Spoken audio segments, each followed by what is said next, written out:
Welcome back on the AM show. Hopefully you enjoyed that engagement in sports. But time now for me to give you my blunt thoughts for the morning. I've titled it, Leading a Mess. Akufo-Addo's mess and the price we are paying for it. Bad leaders, terrible leaders, clueless leaders. There are some everywhere on God's earth. There are a few places, though, which have an unfair share of piss-poor leaders. Leaders who, instead of making the lot of their people better, actually end up exacerbating matters even further. The study of politics will reveal to you how political parties contest for power so they can implement their policies, which are supposed to ultimately benefit the masses. When you look around, though, in our part of the world, it is clear the real beneficiaries of political leadership tend to be the political leaders themselves and their affiliates or cronies. If I were to ask you, watching me this morning, bluntly, by just how much do you think your life, your personal economy, your human development, and your fortunes generally have improved over these last few years, what would your response be? I would love to know. Most of you, or your largely predictable answers to my question, explain why I feel leadership, or more aptly, the misleadership that is often dealt us in our part of the world, is simply not cutting it.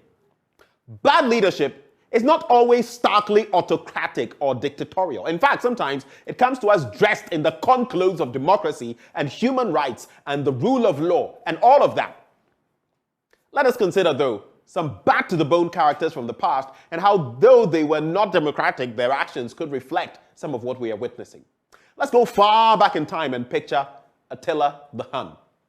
Attila, aka Scourge of God, was an uneducated barbarian born in the 5th century. After his uncle's death, Attila and his brother Bleda took control of the Hunnic Empire and signed a peace truce with the Eastern Roman Empire. Just a few years later, Attila led a series of vigorous attacks on the Romans by breaching the peace agreement and demanded gold and gems to stop the fight. The lust for power blinded him so much that he killed his brother Bleda to rule the empire alone. During his callous rule extending from 434 to 453 AD, Attila used to say, note, "There where I have passed, the grass will never grow again." Attila died of severe nose bleeding in 453 AD when he celebrated his second marriage feast. Nobody knows about his burial site as his servants got killed after his death. Even in death, this dude was still killing people. How about a more recent example now? Let's do Pol Pot, shall we? Ever heard of him? Pol Pot was the chief of the Cambodian revolutionary group who planned the Cambodian genocide. He is cast as a demon in Cambodian mythology as he tries to annihilate the Cambodian civilization to set up a new regime. During his reign as a prime minister from 1976 to 1979, it was always, Pol Pot killed my husband, or Pol Pot destroyed the temple. His policies killed almost 2 million people, wiping out 25% of his population. His atrocity was not satisfied just by killing innocent people, as he ordered babies to be torn limb by limb. Now, you may be asking, why do I point to the president's mess as I speak of all of this? Well, with an executive as powerful as ours, and with all the ignored calls by Mr. President on myriad topical issues with the consequences we are facing, whom else would you rather blame? If credit is due, we would give it to him. In like manner, should there be blame, we ought to hand it to him. Simple. I shudder to say this, but in our misleadership, I figure we have seen at our national level such crooked, twisted, deceitful misleadership like never before witnessed in the Fourth Republic. We are seeing today the Bernie Madoffs and the Charles Ponzis, after whom we get the term Ponzi scheme, doing their worst as they claim to run our country. Look at our economy. It's in a shambles. How did we get here? We all know how. But why are we not even considering the real remedial measures toward not just mediocre short-term relief, but well thought through lasting sustenance? We have at post crooked financial gurus using brain work not to work for the ordinary Ghanaian, but instead to rip him off. Look at us. Look at this domestic debt exchange and how it's biting us hard. We recently shared with you the story of Dr. Yao Pebi, who, while speaking on Joy FM Super Morning Show, said he had encouraged many health practitioners in the country to cultivate the culture of investment and thus is pained by the turn of events. While reminiscing on the sacrifices he and his colleagues had to make to gain the principle to buy bonds, Dr. Kirby could not help but shed tears. He had encouraged colleague doctors to save. In his own words, we sacrificed student loans and some entertainment among others. And now those who were just blowing their money are laughing at us. They'll be saying, you should have chopped the money, he said. Why did we have to come to this? Why? Because of the recklessness and greed of a few. That's why. Come with me.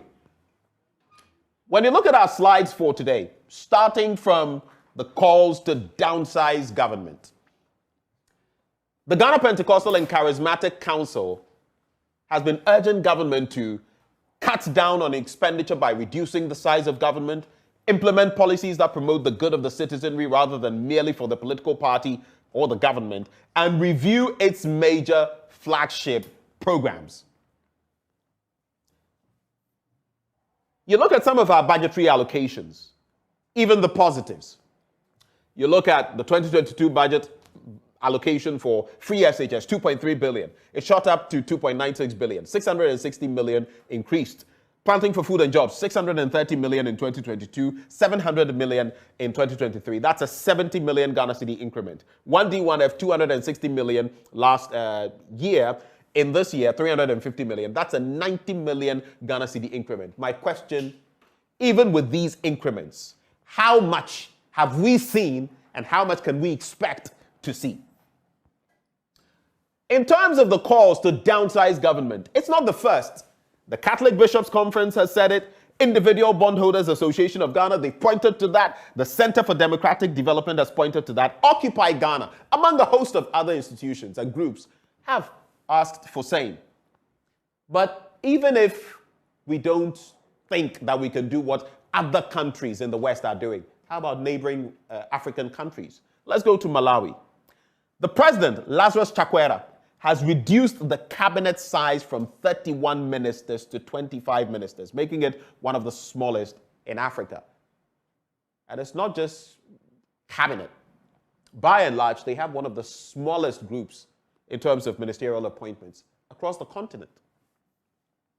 When you come to our country, Article 76 of the 1992 Constitution mandates, a lot of you don't know, mandates the president to appoint a minimum of 10 and a maximum of 19 cabinet ministers. Currently, Ghana has 28 cabinet ministers. That's in excess by 9. And mind you, when you look at Malawi, it's not that they are so small. Their population is around 19.89 million. So you can round it off to 20 million. The total number of ministers currently, including the regional ones, is 86. Now, if you look at their allocations to the 28 ministries, cabinet ministries, it sums up to 72.8 billion. If these ministries were 19, according to the initial list provided in 2017, this is how much we would be saving. It would come to 66.9 billion, and that would be our savings. 5.81 billion. Do you know what this can do in Ghana?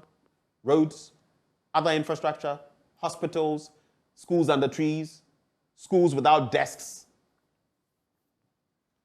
To wrap, according to the Director of Research at the Institute of Economic Affairs, Dr. John Kwache, the Bank of Ghana unlawfully printed 40 billion Ghana cedis, the equivalent of 3.3 billion. How much are we going to the IMF for again? For government, and received a paper in return. We have seen some response from the Bank of Ghana. Government plans to convert the loans into bonds to make it liable to restructuring.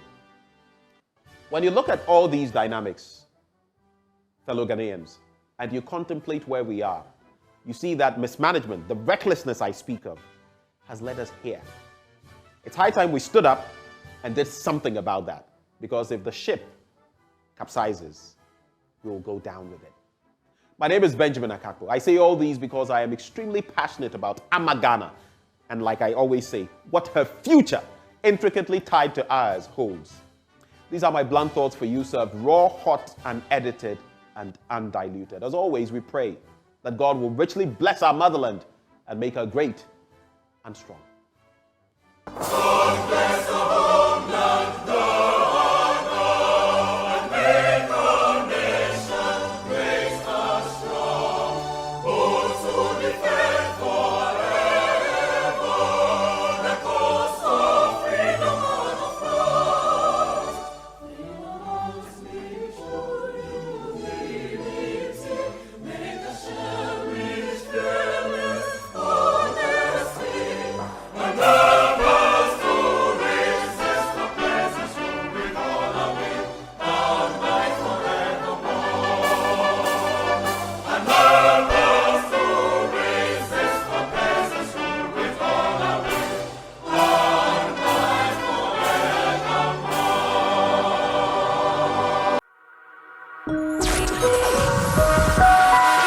GL Radio.